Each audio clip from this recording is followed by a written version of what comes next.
Muy bien, regresemos a nuestro bosquejo.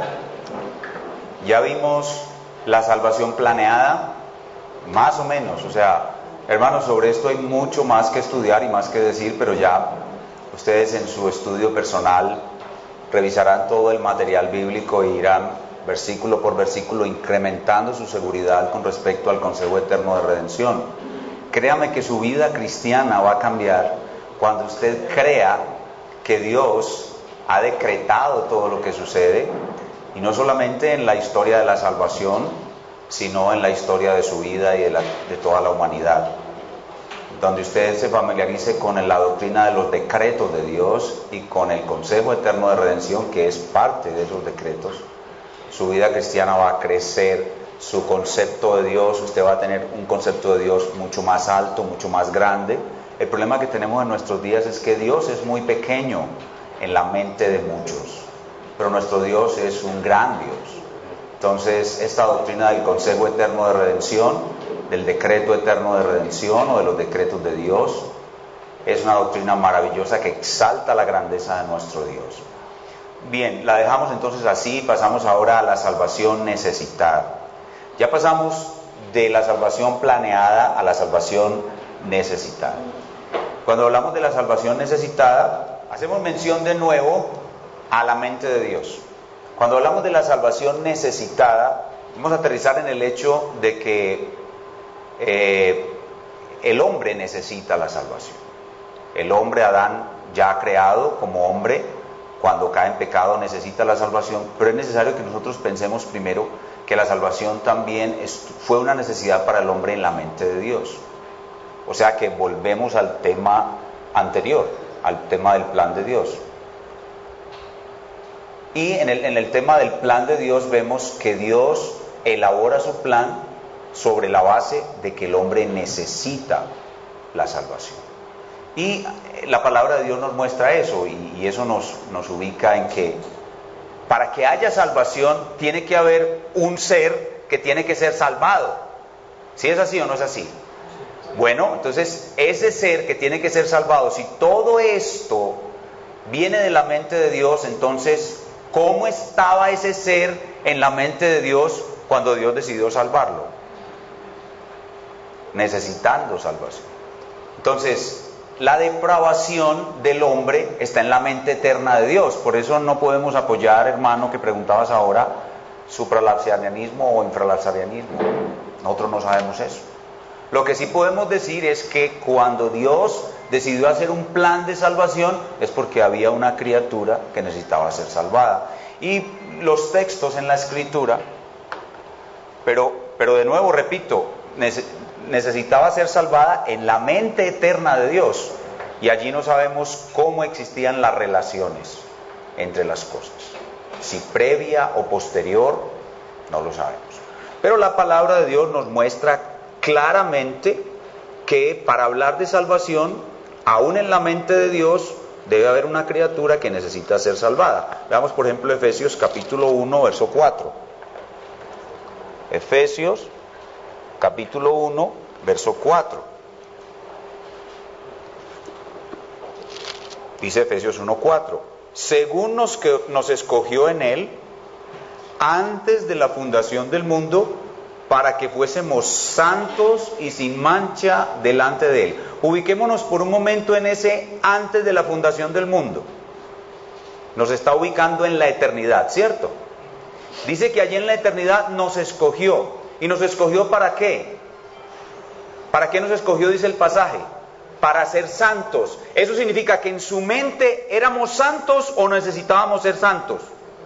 Necesitábamos ser santos. Entonces, antes de trasladar la salvación necesitada al hombre caído, a la masa humana, al hombre en carne y hueso necesitando salvación, debemos reforzar que en el plan de Dios, en la mente eterna de Dios, el hombre necesitaba ser salvado.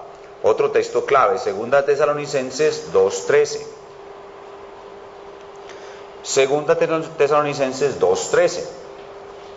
Dice, pero nosotros, tenemos un momento que lleguemos allí, dice, pero nosotros debemos dar siempre gracias a Dios respecto a vosotros, hermanos amados por el Señor, de que Dios, os haya escogido desde el principio para salvación, mediante la santificación por el Espíritu y la fe en la verdad. Dios nos escogió ¿para qué? Para salvación. O sea que en su mente eterna, ¿qué éramos? Criaturas que necesitábamos salvación. Ese es el punto. Un último texto, Juan 17:6. Juan 17:6. Juan 17:6. Estamos hablando aún desde antes de la creación, desde antes de que la carne se corrompiera, de que el pecado entrara en el hombre de una manera física y tangible. Juan 17:6, ese texto lo leímos hace un momento, dice: he manifestado tu nombre a los hombres que del mundo me diste. Es decir, en la mente eterna de Dios, ¿dónde estaban los hombres que Dios le dio, que el Padre le dio a la segunda persona de la Trinidad? Estaban en el mundo, y el mundo es una masa caída, una masa corrupta, una masa perdida. Entonces, cuando hablamos de salvación necesitada, lo primero que debemos dejar claro es que la salvación es necesaria aún en la mente eterna de Dios. Pero ahora la aterrizamos a la creación. Aquí comienza la realización del plan. Dios crea todo lo que creó, que está relatado en el libro de los orígenes, que es el libro de Génesis, y entra en pacto con Adán. Aquí aparece el primer pacto, bueno, que en realidad no es el primero, sino el segundo. ¿Cuál es el primero? El intratrinitario. Este viene siendo el segundo de esa línea, de esa cadena de pactos. Dios entra en un pacto con Adán en Génesis del 1 al 4. No vamos a discutir ahora los términos del pacto con Adán, lo veremos más adelante. Entonces Dios crea al hombre y le coloca una condición de obediencia. Lo hace perfecto, lo hace bueno, pero con la posibilidad de pecar, porque Dios ya tenía en su plan que el mal iba a ser introducido en el mundo por las criaturas bajo su culpabilidad y responsabilidad. Primero la criatura angélica, y luego la criatura angélica iba a inducir a la criatura humana al pecado. Entonces Dios permite que la criatura angélica caiga, y la criatura angélica tienta a la criatura humana, y la criatura humana cae de su estado de perfección y conoce el mal. Adán no conocía el mal. Adán, cuando peca, conoce el mal en una experiencia propia y personal que produce un destrozo total de su naturaleza buena y perfecta, tal como salió de la mano de Dios, y eso es lo que conocemos con el nombre de depravación.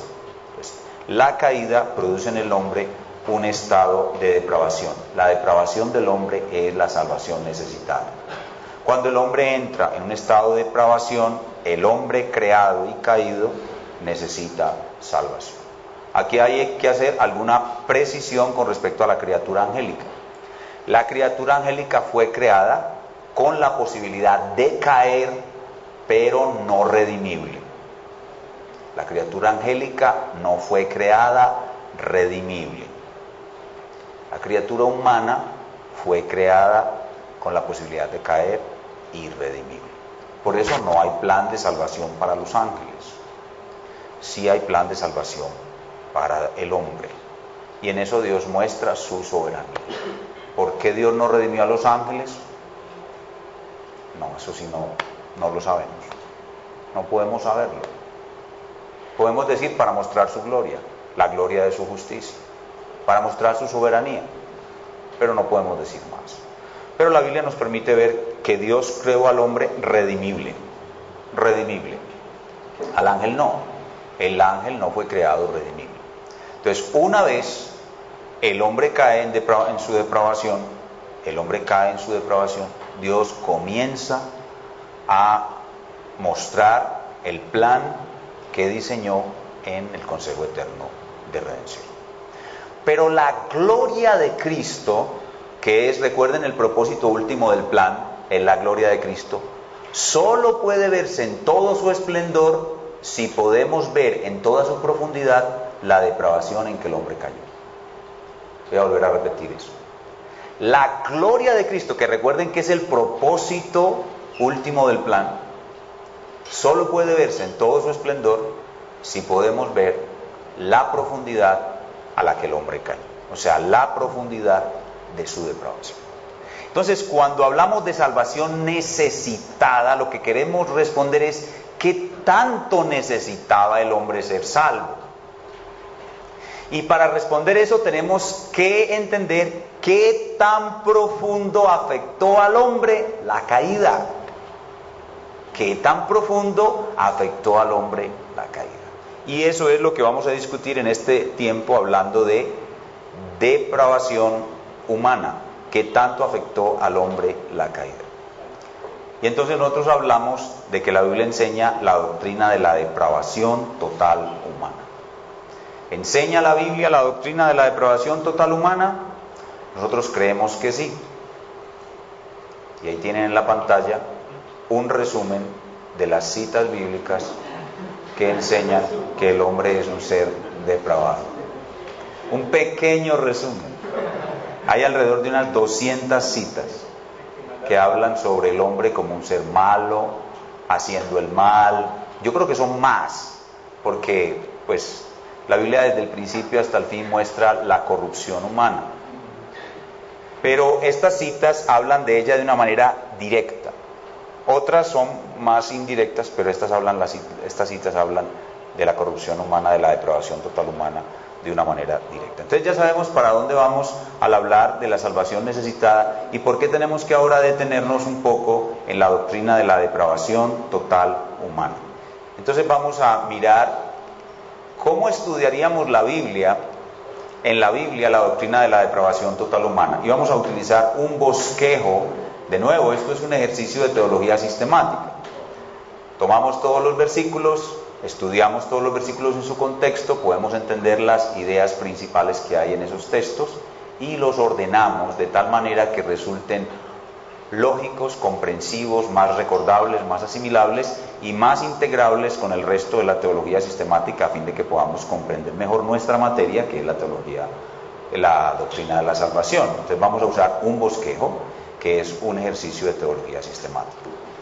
Lo primero que veremos, y lo veremos rápidamente porque yo creo que las personas que están aquí conocen su Biblia, no vamos a tener necesidad de leer todos los textos, sino que son conceptos que ya todos ustedes conocen y que simplemente vamos a unir. Vamos a unirlos en todo esto que es salvación necesitada. Primero, la causa de la depravación humana. ¿Cuál es la causa de la depravación humana? Génesis capítulo 1 al 4 nos muestra que la causa de la depravación humana fue la caída de la criatura angélica que tentó e hizo caer a la criatura humana. Esa es la causa de la depravación humana. La causa de la depravación humana no es Dios, debemos sacarnos eso de la cabeza. La depravación humana está en el plan de Dios, pero Dios la usa sin ser su autor.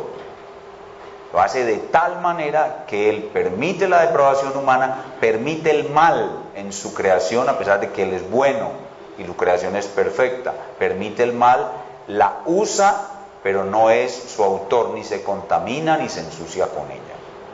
La causa dice Deuteronomio 32, vuestra es la mancha, vuestra es la corrupción, generación torcida y perversa. Pues Génesis 1 al 4 nos muestra que la causa de la depravación del hombre es el mismo hombre. En segundo lugar, la propagación de la depravación. Entonces aquí tenemos la doctrina agustiniana del pecado original. Romanos capítulo 5, versículo 12 nos muestra que una vez el hombre, Adán, entró en este estado de depravación, la depravación pasó a todos los hombres. Así que todos los hombres que nacen de Adán, son hijos de Adán, nacen en una condición de depravación total. Depravación total. Enseguida vamos a ver en qué tan depravado es el hombre. La extensión en el hombre de la depravación. ¿Qué tan depravado es el hombre? Ya vimos la causa, vimos la propagación, ahora vemos la extensión. ¿Qué tan depravado está el hombre? Entonces aquí viene a nuestra mente lo que nos enseñaba nuestro hermano Alejandro. Pero vamos a verlo ahora exclusivamente dentro de las Sagradas Escrituras, no las ideas de los teólogos, que aunque pueden ser bíblicas, primero necesitamos ir a la fuente principal. ¿Qué tanto se extendió la depravación en el hombre? Es decir, ¿qué tan malo, qué tan destrozado, qué tan desconfigurado quedó el hombre después de la caída? Bueno, lo primero que podemos decir es que el hombre entró en un estado de corrupción radical. La depravación total humana se puede definir en 3 facetas. Hay 3 facetas en la depravación humana. La primera es la corrupción radical, que es la corrupción de su corazón. El hombre fue hecho corrupto en su corazón. El corazón del hombre, que es el centro de su personalidad, el centro de su carácter, quedó totalmente dañado. La raíz, la palabra radical, viene de raíz. Entonces, la Biblia enseña que el hombre en su raíz, es decir, en la parte más íntima de su ser, el hombre está corrupto, significa malo, destrozado, desconfigurado. Génesis 6:5. Y vio Dios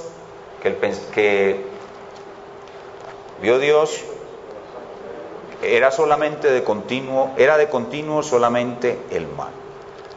Ese pasaje era un pasaje favorito de San Agustín, dice: y vio Jehová que la maldad de los hombres era mucha en la tierra, y que todo designio de los pensamientos del corazón de ellos era de continuo solamente el mal. De ahí fue donde salió el non posse non peccare. El hombre no puede no pecar. ¿Eso qué significa? En forma positiva, que el hombre solo puede pecar. ¿Y por qué? Porque la raíz está corrupta. La raíz, el corazón quedó corrupto. ¿Qué decía Pelagio? Que los niños nacían sanitos. Utilizaban una expresión, la tabula rasa. Que el corazón de los niños era como una tabula rasa, es decir, como una tabla lisita, y que se iba dañando. Pero que él nacía lisito, una tabula rasa. Génesis 6:5 entonces nos muestra la corrupción de la raíz. Jeremías 17:9 es todavía más fuerte. Engañoso es el corazón más que todas las cosas y perverso, ¿quién lo conocerá? Esa expresión, ¿quién lo conocerá?, es una pregunta retórica. Una pregunta retórica es una pregunta que incluye la respuesta con la pregunta. ¿Qué tan engañoso es el corazón del hombre? ¿Quién lo sabrá? La respuesta es nadie. El verso 10 dice: yo Jehová. Yo Jehová. El verso siguiente, el verso 10 dice: yo Jehová. El único que sabe qué tan engañoso es el corazón del hombre es yo Jehová, que escudriño la mente y el corazón. La prédica del pastor Julio ayer. Yo Jehová, que escudriño la mente y el corazón para dar a cada uno conforme a sus obras. El único que puede saber qué tan engañoso es el corazón del hombre es Dios. Es decir, a qué profundidad ha caído nuestra corrupción y depravación, ni nosotros mismos lo sabemos. Y la Escritura dice que del corazón mana la vida. Mana la vida, así que la vida es lo que pensamos, la vida es lo que sentimos, la vida es lo que hacemos, la vida es la cotidianidad. Así que si nuestro corazón es engañosamente malo, la incomprensibilidad de lo engaño de nuestro corazón hace que todas nuestras obras sean malas, todas. El hombre no puede hacer nada bueno, por eso en Romanos 3:12 dice: no hay justo ni aun uno, no hay quien haga lo bueno, no hay ni siquiera uno. Ese mensaje lo ha rechazado para siempre la humanidad. ¿Cómo se llama la doctrina que rechaza la enseñanza clara de la Biblia de que el hombre es malo? Se llama humanismo, y el humanismo ha dominado la historia de la humanidad. Bogotá humana. El humanismo, la Bogotá humana admite que los hombres son buenos y que pueden hacer el bien. Nadie puede hacer el bien aparte de la gracia de Dios. Nadie. Porque el hombre en su raíz tiene una corrupción radical. La Biblia dice además que en su corazón el hombre es enemigo de Dios. Romanos 8:7. El hombre es enemigo de Dios. Los designios de la carne son enemistad contra Dios. Eso es corrupción radical. En lo más profundo de su corazón el hombre es enemigo de Dios. Pero el engaño del pecado hace que esto esté encubierto y que el hombre crea que es bueno. el hombre no sabe realmente qué tan malo es. De hecho, la salvación comienza cuando en la regeneración el hombre puede ver un atisbo de su verdadera maldad. Pero no solamente su corrupción radical hace que su corazón y todas sus intenciones, sus pensamientos y sus facultades, la mente, la voluntad, las emociones, la conciencia del hombre, que son sus facultades, son corruptas, sino que el hombre, por su estado de corrupción, fue entregado bajo el poder del diablo. El hombre fue entregado bajo el poder del diablo. Cuando el hombre pecó, Dios, primero, cuando Satanás pecó, Dios lo coronó rey del mal. Satanás fue coronado rey del mal. Estoy hablando en sentido figurado. Pero Satanás fue puesto como rey del mal. Él es el príncipe de las tinieblas. Todos los malos se le tienen que sujetar a él. Así que cuando el hombre pecó, ¿el hombre en qué se convirtió? En un esclavo de Satanás. El hombre es un esclavo de Satanás. Y eso lo dice claramente la Escritura en Efesios 2, del 1 al 3. Esclavo de Satanás, esclavo del pecado. Su mente está tan oscurecida que la Biblia dice que el hombre está en un estado de locura. De hecho, en la parábola del hijo pródigo, cuando vemos que el hijo pródigo se arrepiente, la parábola describe el arrepentimiento del hijo pródigo como volviendo en sí mismo.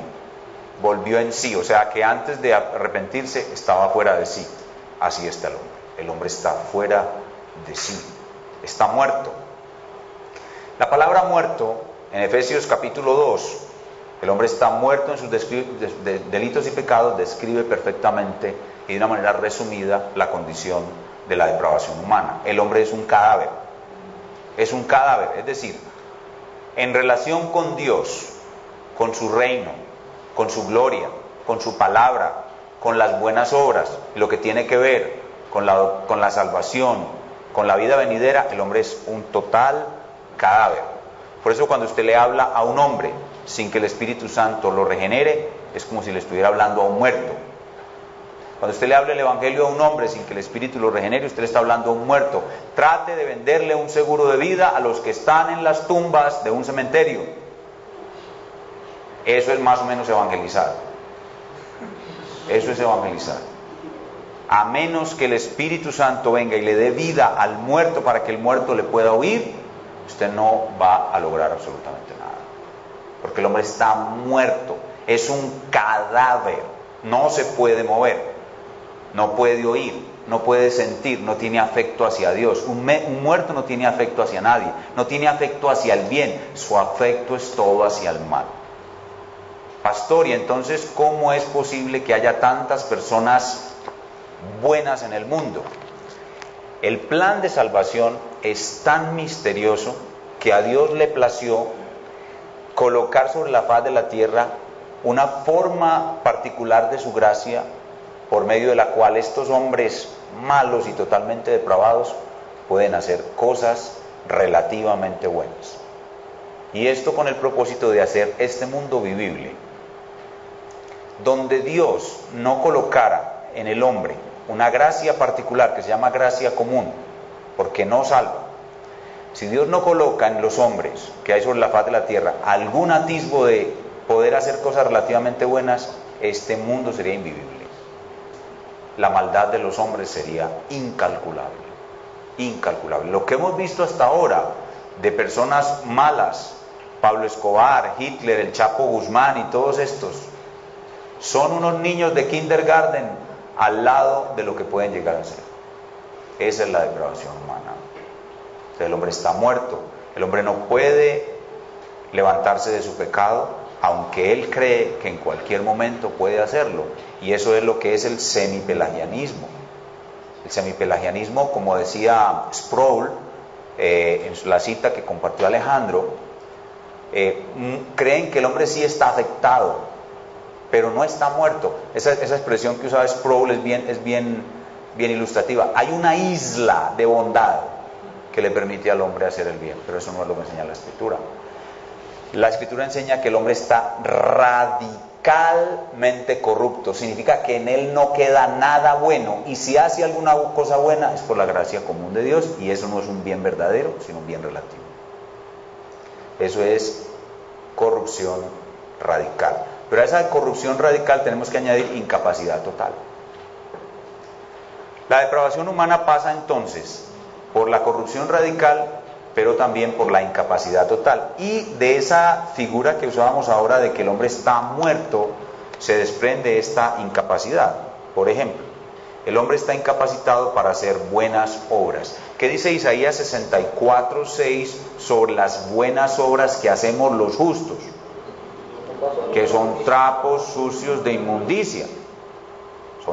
Los justos no, perdón, los seres humanos. Son trapos sucios de inmundicia. Entonces, ¿el hombre puede hacer buenas obras? No, el hombre no puede hacer buenas obras. El hombre no pose non pecare. No puede no pecar. El hombre solo puede pecar. Eso es lo que el hombre puede hacer. No puede hacer buenas obras. Para hacer una buena obra, el hombre tiene que hacerlo conforme a la ley de Dios, para la gloria de Dios y con fe. Y el hombre inconverso ni tiene fe, ni lo hace para la gloria de Dios, aunque superficialmente puede hacerlo conforme a la ley de Dios. Así que el hombre no puede hacer ninguna buena obra. Ninguna buena obra. Pero el hombre cree que hace buenas obras y cree que esas buenas obras cuentan para su salvación. Ese es el fariseo que todos llevamos por dentro. Pero no solamente está incapacitado para hacer buenas obras, sino está incapacitado para entender el camino de salvación. 1 Corintios 2:14 es un pasaje muy claro. El hombre natural no percibe las cosas que son del Espíritu y no las puede entender, porque para él son locura. No las puede entender. ¿Por qué cuando usted le habla del infierno a una persona inconversa, la persona se ríe? Porque él no puede entender ese concepto. No lo puede entender. Por eso no le tiene temor a Dios, porque no puede entender quién es Dios, porque su facultad de entendimiento está totalmente entenebrecida, no lo puede entender. ¿Por qué no puede anhelar el cielo? Porque no puede entender que el cielo existe, ni qué es el cielo. Está muerto. Esa muerte espiritual le impide entender. Entonces está incapacitado para hacer buenas obras, está incapacitado para entender, está incapacitado para querer volverse a Dios. El hombre no puede querer, no tiene hacer, no tiene entender, no tiene querer. El querer del hombre hacia Dios está muerto, es una piedra. Por eso la salvación es descrita en su primera etapa, la etapa de la regeneración, como el cambio de un corazón de piedra a un corazón de carne. Un corazón de piedra es un corazón muerto, totalmente insensible, no tiene el querer, no puede querer, porque está muerto. Y por eso es que el hombre, desde la perspectiva bíblica, que es la misma de Agustín, de Lutero y de Calvino, necesita un poderoso Salvador, porque ¿quién puede convertir la piedra en carne? ¿Un médico? ¿Un buen ejemplo? ¿Qué puede convertir una piedra en un trozo de carne? Solo Dios. Una piedra en un trozo de carne, piense eso. Esa figura es bien significativa. Una piedra en un trozo de carne. ¿Quién puede hacer eso? No, nadie, solo el Señor. Por eso la salvación es monergística, divina, monergísticamente divina.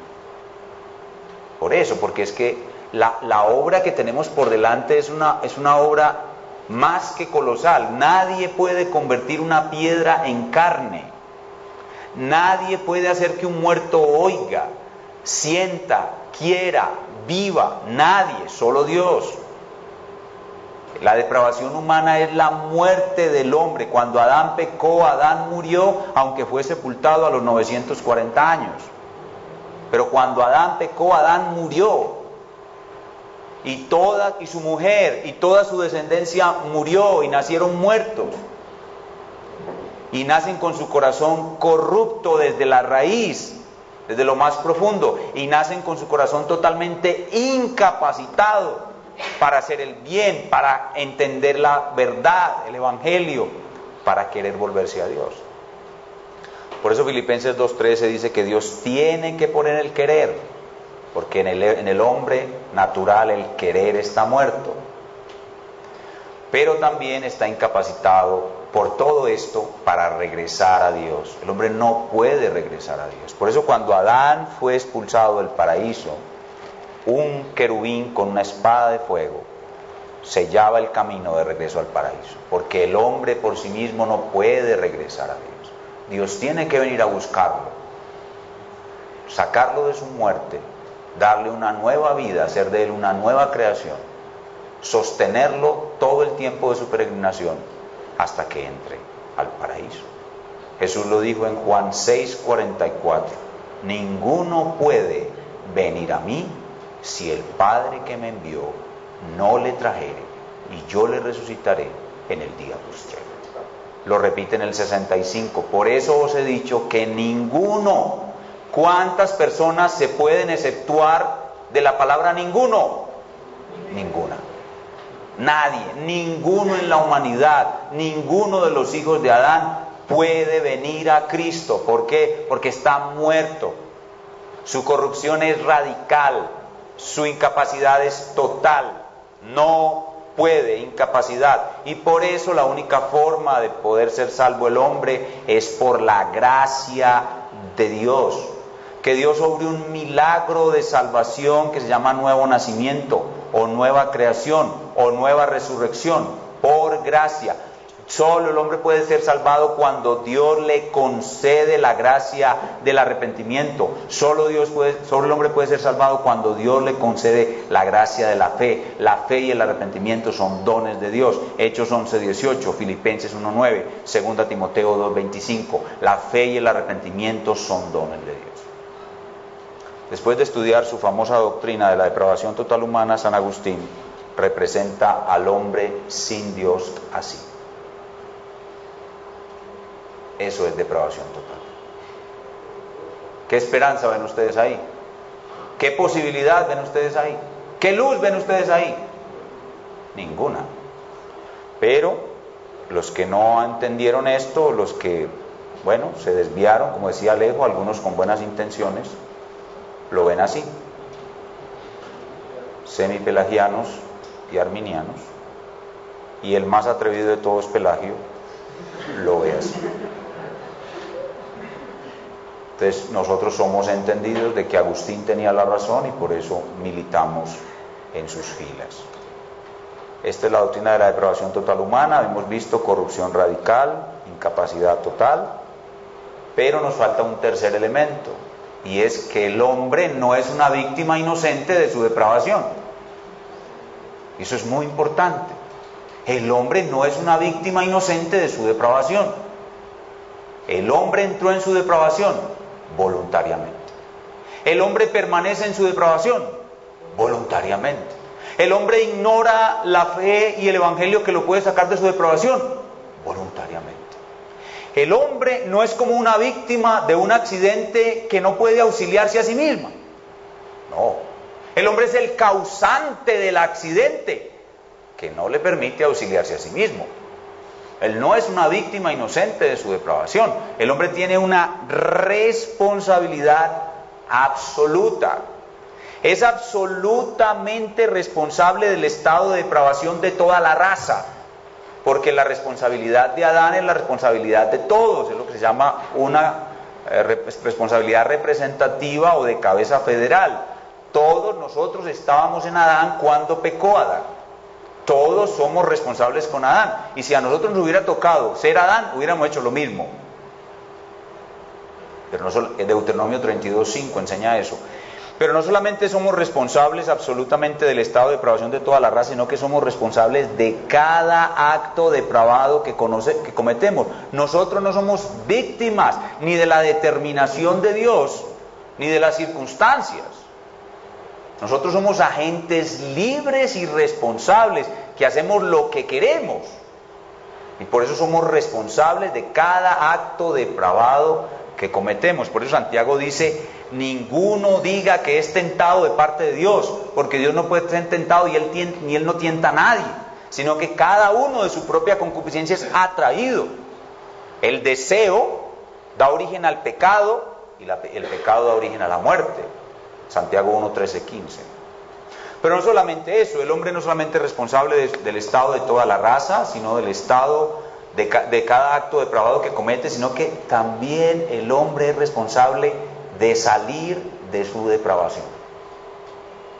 Así como cayó en él, en la depravación, Dios le puede exigir que se comporte como tiene que comportarse, como si no hubiera caído en estado de depravación, porque a pesar de que pierde la capacidad de obedecer, es responsable de obedecer, y por eso Dios lo manda y le ordena a que se arrepienta, a pesar de que él no se puede arrepentir, porque él sigue siendo una criatura responsable ante los ojos de Dios. Es muy importante balancear la doctrina de la depravación total humana con la responsabilidad absoluta del hombre, para que no mostremos al hombre como una víctima.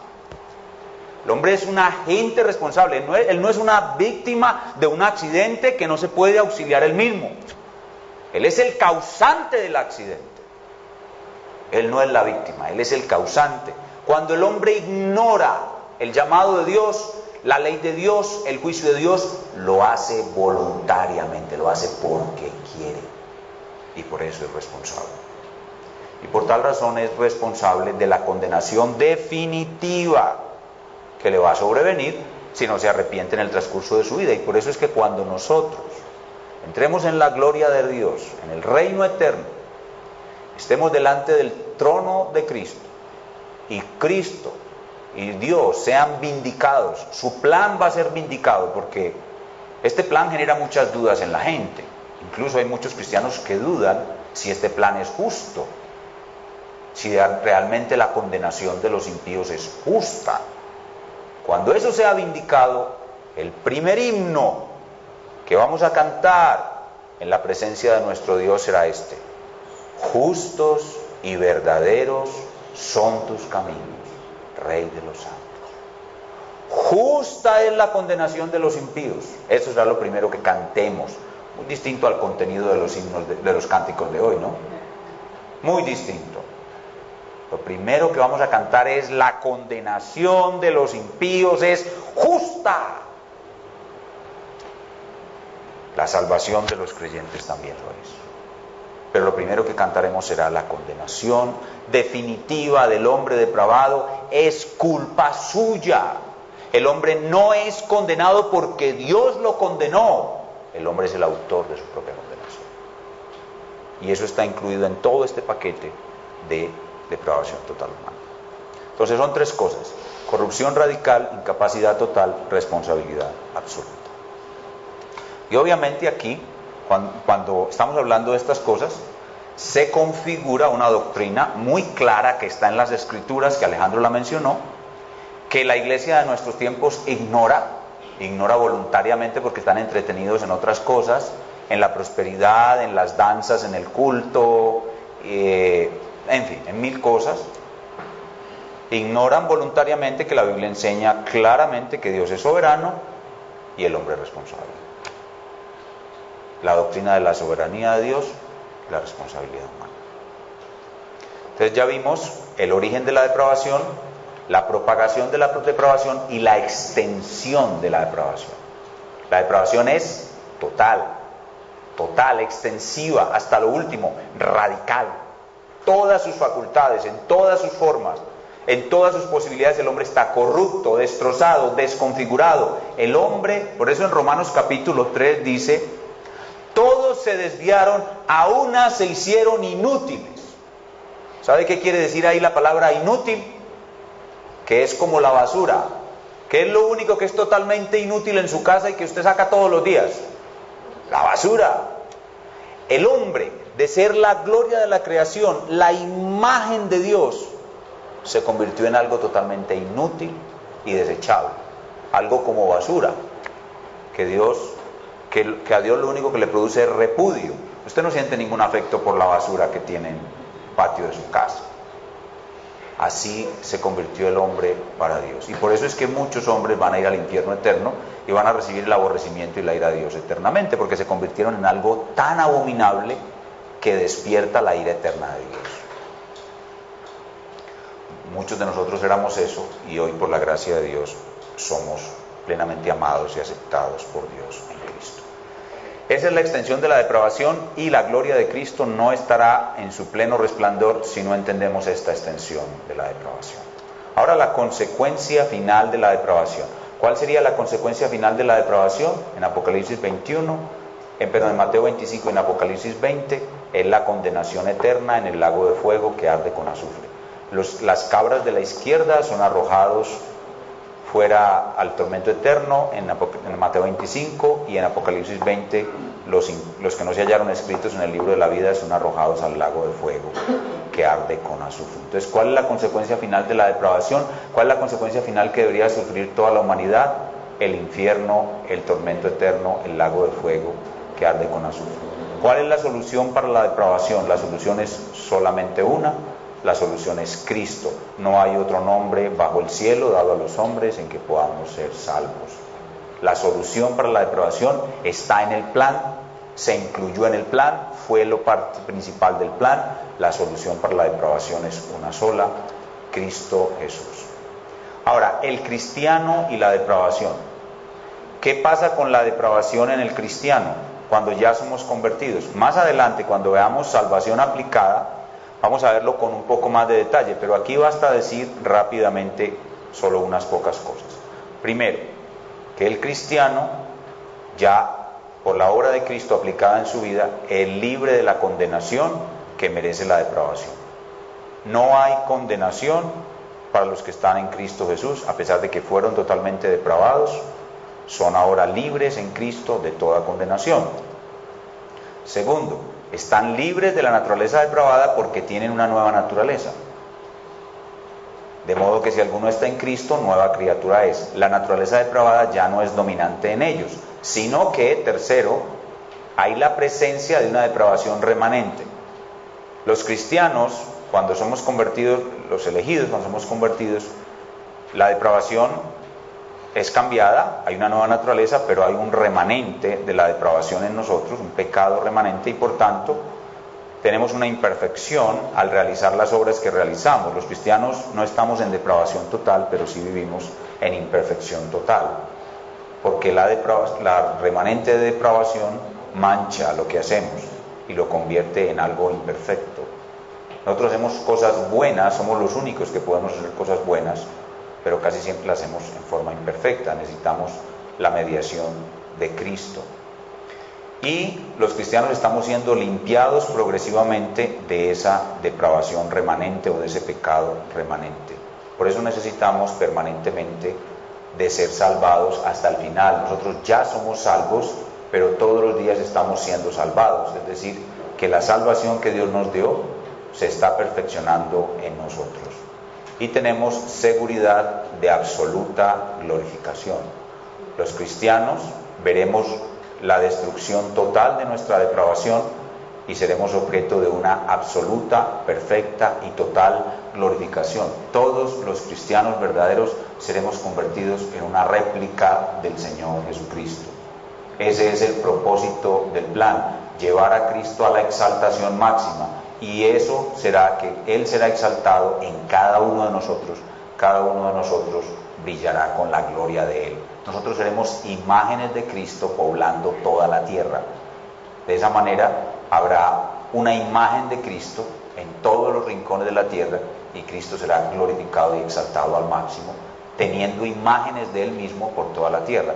Ustedes ven que cuando hay un dictador en alguna nación por ahí, ese dictador manda hacer imágenes de él y las coloca en los parques. ¿Recuerdan cuando cayó Saddam Hussein?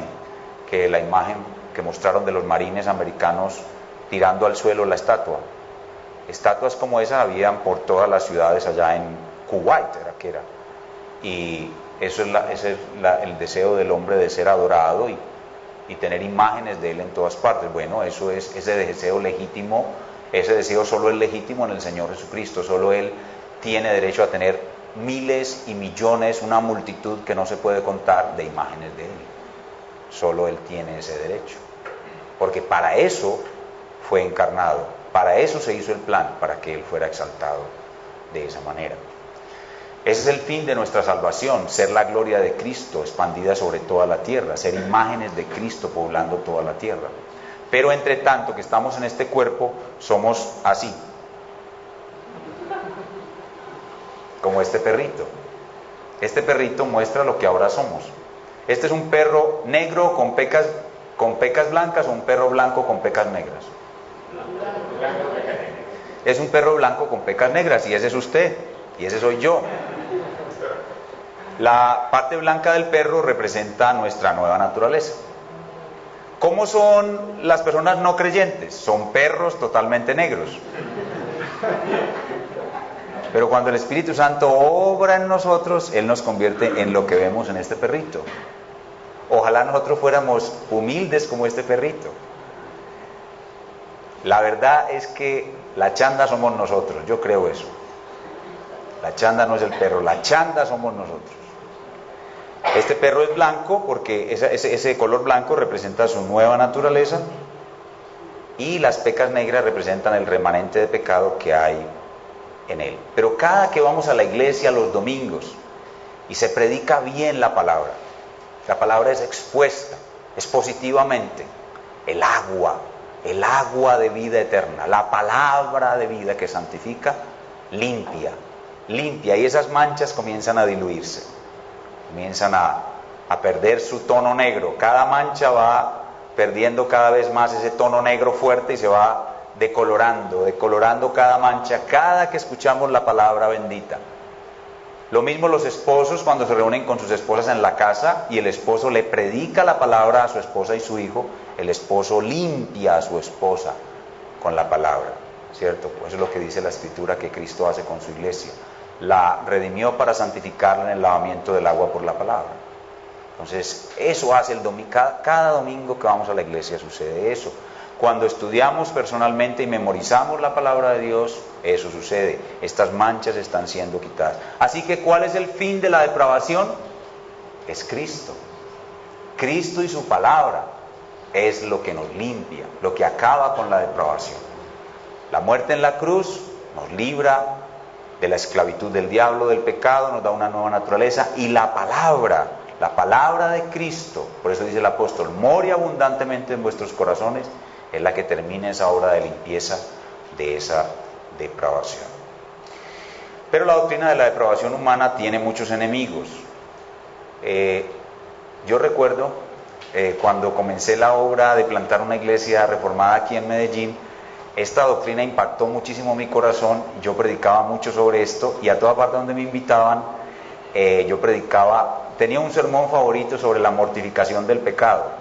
Entonces me invitaron a una iglesia bautista que no es reformada y prediqué mi sermoncito sobre la mortificación del pecado y nunca más me volvieron a invitar.